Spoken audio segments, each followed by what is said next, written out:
They say one win is luck, two wins is momentum, but three wins in a row, that is a winning streak. It's week 16. The New Orleans Saints are hosting the New York Jets in the Dome. Is this the perfect storm for the Saints to get their first winning streak since 2022? Or is it the ultimate trap game that can quickly unravel everything they built in the last couple of weeks? While most of the stats show Jet weaknesses that a confident Saints team could exploit, there are a few key stats that scream it's a trap.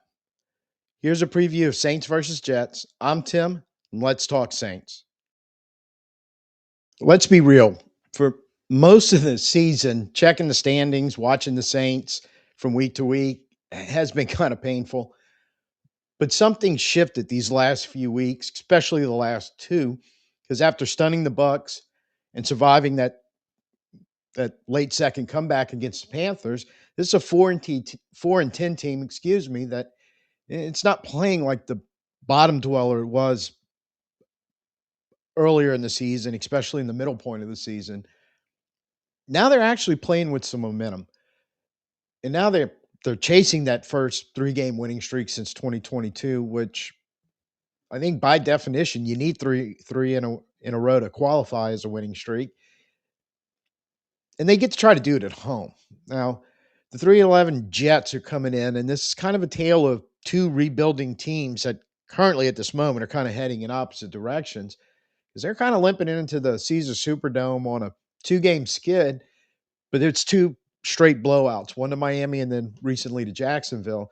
So for New Orleans, I think this is a game about forging that identity that's you've really started to develop over those that two wins over the Bucks and the Panthers. And here's a key that I think when we dive into the numbers, that you can see that some of the Jets' biggest flaws line up kind of well with the Saints are developing and what they're trying to do. And a huge piece of that puzzle is definitely rookie quarterback Tyler Shuck. And since he took over, he hasn't just managed games, he's evolving. He's steadily showing more, seems to be getting just a little bit better week after week. And then sometimes, without realizing it, you can look at some numbers and say areas of his game have grown in leaps and bounds over that same amount of time. This tweet by Luke Johnson put out a stat that I found very interesting. And I think it illustrates some of Shuck's growth in this case, specifically against pressure. Because in Chuck's first three starts, Blitz rattled him. He was just 6 out of 20. But in the last three games, he's 19 for 25, 189 yards, two touchdowns, and a 123.6 quarterback rating when teams send pressure, send the heat to him. That's kind of developing poise. And that was one of the big questions about Chuck, about his ability to handle pressure and can he do it in the NFL? And just in those 6-game stretch, those numbers are kind of showing, yeah, he struggled a little bit, but he's starting to figure it out. He's starting to get a little better doing it. Now, on the other side, again, tale of two teams kind of head in opposite directions. Yeah, first year head coach Aaron Glenn, he just fired his defensive coordinator, Steve Wilkes. They're rolling out their rookie quarterback, Brady Cook. Um, it's going to be a second start, and he's coming off really a three interception game against Jacksonville last week, excuse me, in his first start. And I want you to kind of put a pin in that interception number because while some stat some stats in this matchup are fairly close because you are talking about a 4-10 and a 3-11 team. So there's a lot of similarities in the things they do and can't do. But there's one category where the Saints have I think a massive advantage, and that's where we're going to start our breakdown. And then when you kind of want to take a look at the numbers that where I think our massive advantage lies, I think that's where you have to start. It's turnover margin.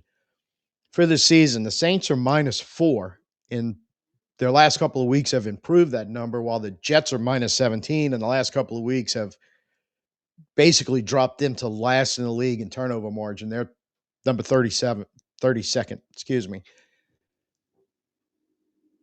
kind of that's giving the ball away a lot. It really is. And when you're talking about the margin, 17 more turnovers than you create. I mean, that's well over one a game at this point. They've only played 14. So it's a situation where we have gotten, I think, our turnover problem. We had a little stretch of that kind of starting in the Chicago game for several weeks, and this spanned multiple quarterbacks and multiple players. Hopefully, got that under control. Well, the Jets, maybe not so much. Again, went with the rookie last week, and he threw 3 interceptions. So in those last 2 games where we have 2 wins and they have 2 losses, the Saints are even in turnover margin, while the Jets are -6. Total of 6 interceptions they have thrown amongst their quarterbacks in 2 games.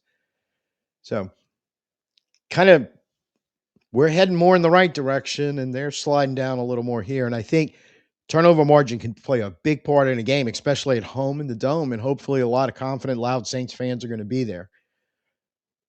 The stat that just kills me, and I have to throw this out because I don't really know how much bearing this has on the game, but the Jets defense don't have an interception on the year.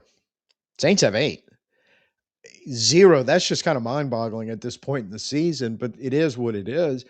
And you kind of feel like when we get into some numbers where the Jets do have some advantages, kind of sticking around in the back of your head is, our quarterback is going to have to make some plays and do some stuff in this game, similar to what he's done the last 2. But is it a little confidence boost? It is kind of, to me, going, apparently they have a secondary that, while it's maybe not awful, they're just not taking the ball away through the air from offenses.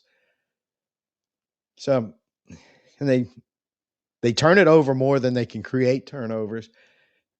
But how about the way they move the ball? Well, this is another clear, if we can get them to this point, a clear advantage. The Jets offense is dead last in the NFL passing offense, excuse me, while the Saints have the 6th best pass defense. So that's the biggest mismatch you can find. A lot of the other, except for one, offenses and defensive matchups between the 2 teams, kind of a margin of error that's small and I think can be overcome. But this one is going to be tough. And this, you're talking about the worst passing attack against a top 6 pass defense. And then you kind of add to that the Jets offense is third to last in the league, number 30 in pressure allowed at 41.2% pressures per drop back. So you feel like even more the good pass defense, but in the Saints do bring a pretty steady pressure rate. They may not quite have the sacks we want, but if we can even with pressure, affect a rookie quarterback making his second start on the road in the dome, I think you can possibly help feed into that turnover margin difference that we're talking about. We should be able to, I feel like. And here's the deal, okay? Where you get a little excited about some of the where we have clear advantages, and those turnover margin in our pass defense against their pass offense is 2 of them. But hear me out. No way this is a guaranteed win, because there is a danger zone here that I think Saints have to be aware of, and they can't allow this to happen. But it's kind of in the running game both ways, rushing offense versus defense. We don't run the ball well, and we're going to be down running backs again this week. We'll talk more in the injury section, but Devin Neal is out. Our offensive line we're rolling out to past second team and into basically quote unquote third team offensive linemen having to start. Meanwhile, the Jets have the 6th best run defense in the NFL. That can be a problem area. As we struggle as it is, and we're playing statistically a pretty good run defense.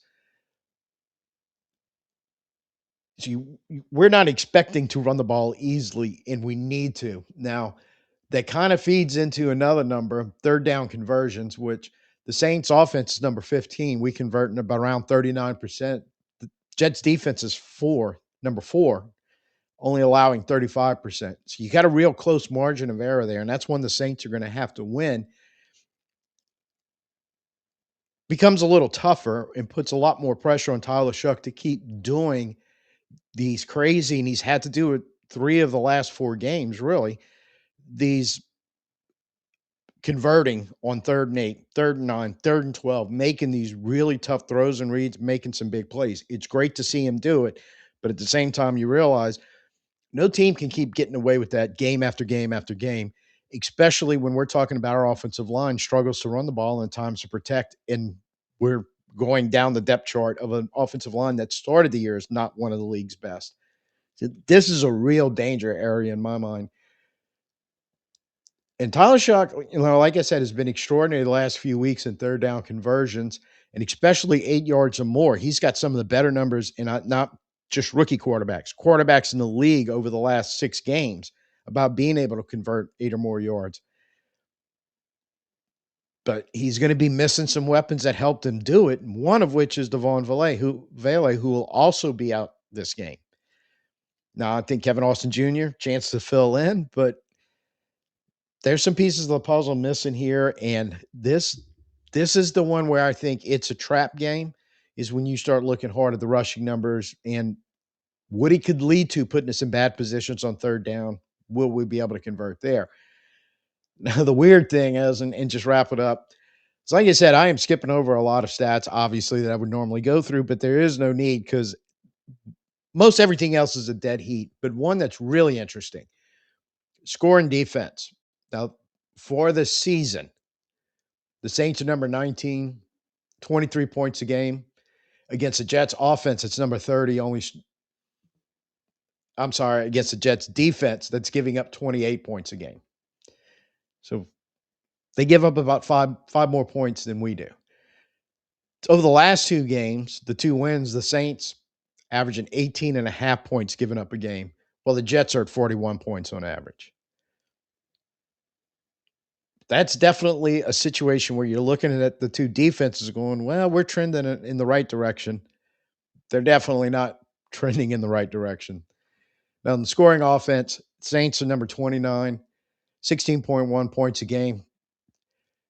Jets are only basically a field goal better. They're 27th in the NFL at 19.7, almost basically 20 points a game.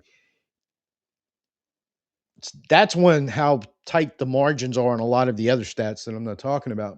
But over the last 2 games, Saints are scoring 22 points a game, well over. It's a touchdown and a field goal.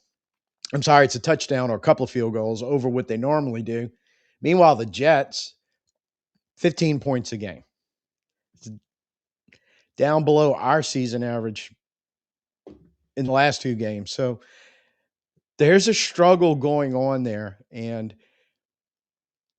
I think the running game where the Jets can do some good stuff, but still giving up 30 and 41 the last 2 weeks is, you're thinking maybe we can get to them, even though we're going to have our own issues being able to run the ball and probably being able to protect to some point. So there's some points where I think you have to look at the Jets defense as that run stop ability and and getting off the field on 3rd down ability and what kind of real problems that can cause. But I think it's especially when we get to the keys to the game. I think over the last 2 weeks, a little door is opening where we might be trending a little more in the right direction in some of those categories, while they may be trending the opposite way. And hopefully that plays into how this game is going to turn out and the ability for the Saints to avoid the trap game and actually get the winning streak. So the Thursday injury report, I don't think there's anything on here that is any different than what we kind of knew by Tuesday, really, about who was going to be available, specifically with the Saints, because we knew then Devon Vele had been declared out and running back Devin Neal had been declared out. And the only thing different is Devin Neal, that hamstring is season ending. He was moved to IR today. Corresponding move, they signed Kevin Austin Jr. to the 53-man roster. So that's more than likely going to be, or pretty sure he's going to fill in the Valet role, sort of like he did at the end of the game on Sunday when Valet went out. With Kamara not likely to play because he is still not practicing, and the Saints have signed to the practice squad today, and they practiced today running back Nyheim Hines and wide receiver Elijah Cook. There's a little depth there, but I don't know if at all possible they could be elevated to play on Sunday. We'll see on Saturday how the call ups work out.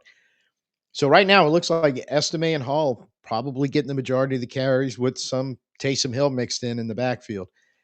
As the only other issue is the offensive line. Ruiz with the ankle, I think it was probably a long shot figuring we're going to have him on Sunday, but Awesome Richards hoping to get him back with the ankle to give us a little more depth on the right side because we kind of have one guy backing up right guard and right tackle right now, and it looks like he's likely going to have to start at right guard. So it it, it could be a problem there, um, and I think that plays into what we're talking about. One of the Achilles heels for the Saints in this game is their ability to run the ball, and so that could be in serious jeopardy. And something I feel like they're going to have to do to on Sunday to the better they can run it, the easier their life will be on offense. I think pretty much everybody else for the Saints are in good shape to play this week, but you always want to see them practicing tomorrow, and that's normally the telltale sign is a Friday practice. For the Jets,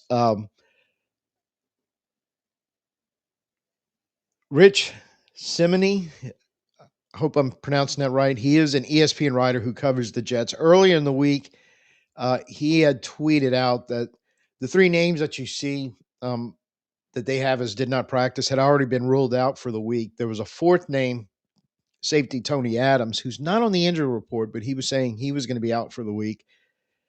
And he had talked about Garrett Wilson, their number one receiver, who's been on injured reserve. His practice window has been open and possibility of him playing this week finally. But in the tweet, and I think I'm pretty sure it was worded as his opinion and not a statement of fact from the Jets organization that he didn't think Wilson was going to be able to go. But publicly, we know that Aaron Glenn has said, "Well, make decision coming later in the week." So expect to see something soon about whether they'll activate him to play. Other than that, I think they're kind of probably in the same boat as the Saints with everybody else on their list. They practice Friday, and probably a strong likelihood they will. They're going to be available for the game. So from the Saints perspective, I think the big thing is the running game, down a couple offensive linemen, and you're down basically to the fifth and sixth string running back at this point. And on Sunday, they're going to have to find a way to make that work. So the keys to victory, not very hard, probably pretty obvious, but let's go ahead and roll through them anyway to make sure we're all on the same page here. Because on paper, look, I know I made it sound like, hey, this is the perfect get right game, guarantee a win. 3 wins in a row, winning streak, blah blah blah. But at least I have, and I'm sure most of you have watched enough Saints football to know there is no such thing as a guaranteed win, especially over the last 4 or 5 seasons. So definitely as a fan, I am not going into this game with that attitude, and I hope the team and the coaching staff isn't either, and I'm pretty sure they aren't. But if the Saints stumble on Sunday, I think the main reason is going to be mismatch in the trenches, where we could. It's been problematic for us all year, and we've managed to overcome it a little bit at times to keep some games close and give us a chance at the end, and overcome it at least about 4 times or so where we are actually able to win the game. It's going to be tough again this week, and you're going to have to overcome it. And we'll see how it turns out. But we just looked at the numbers, and that there's a lot that plays into a team with only having a top 6 run defense and only 3 wins. It's definitely the turnover margin, which favors us, and it's going to be a big factor in the game. Obviously, part of it is more than likely game flow also. So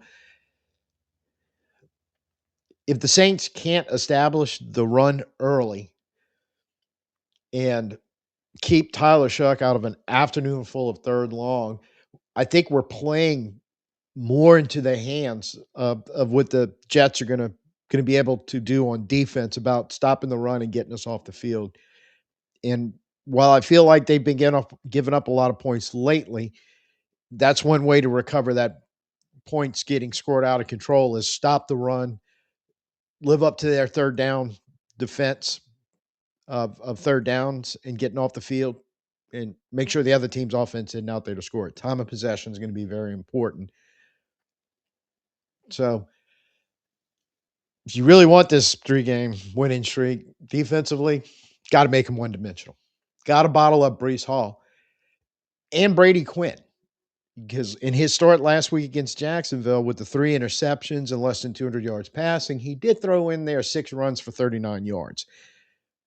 Something to keep an eye on because the last 2 weeks, we've given up a lot in the running game, but it's not necessarily the running backs that were killing us. And we Chuba Hubbard and Enrico Dowdle last week, and then Bucky Irving, Rashad White, and Sean Tucker the week before. They brought some numbers and we kind of held them in check. But where we were getting killed was Baker Mayfield's running and scrambling and Bryce Young's running and scrambling. Only a 1-game sample really to look at from Brady Cooks, but throwing up 6 carries for 39 yards could be a problem. Something we'll have to keep an eye on. But you definitely want to do what you can to force this game away from running with Breece Hall and their running backs and away from the legs of Brady Cooks and onto his shoulders.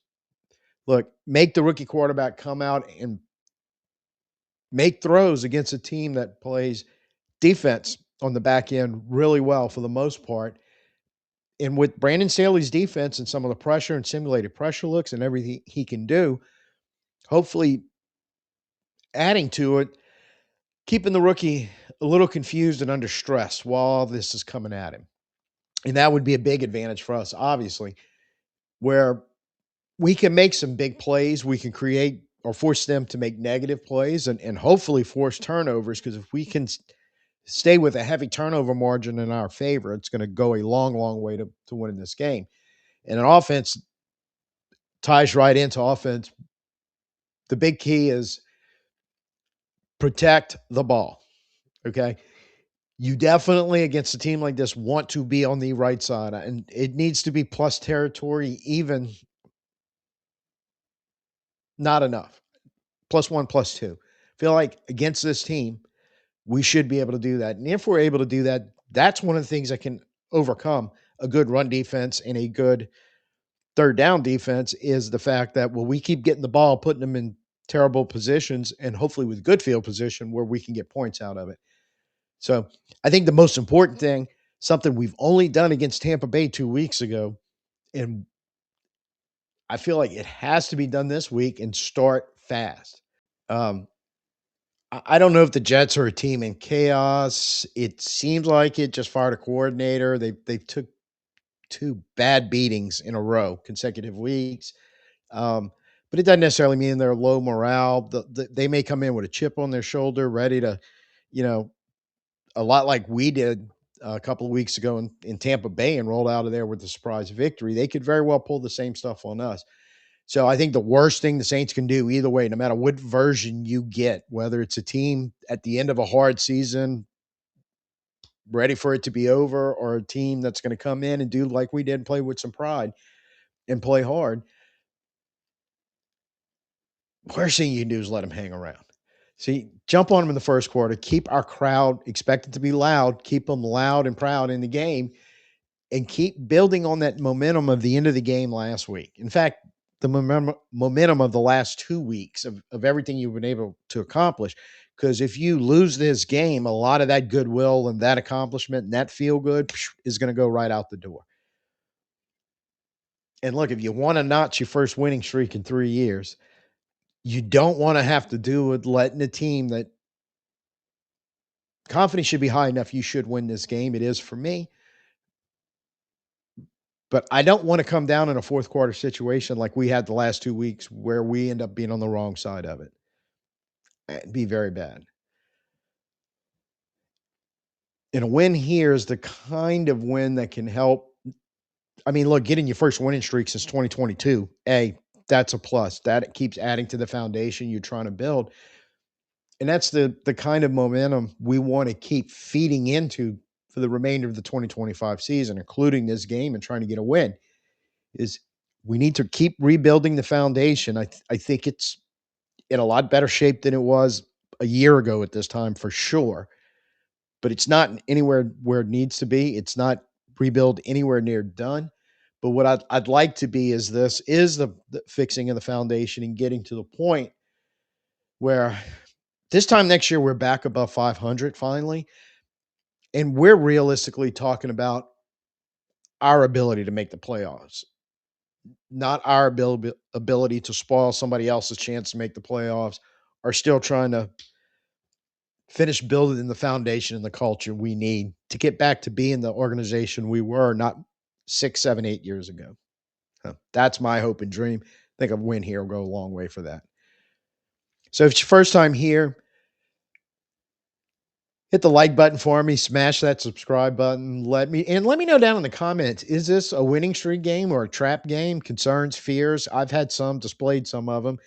I feel like a prediction here is warranted. I'm gonna throw out like a 24-14 touchdown and a field goal game feels about right to me, but um, let's call that high confidence, but in no way, shape, or form am I guaranteeing a victory. Um, you just can't with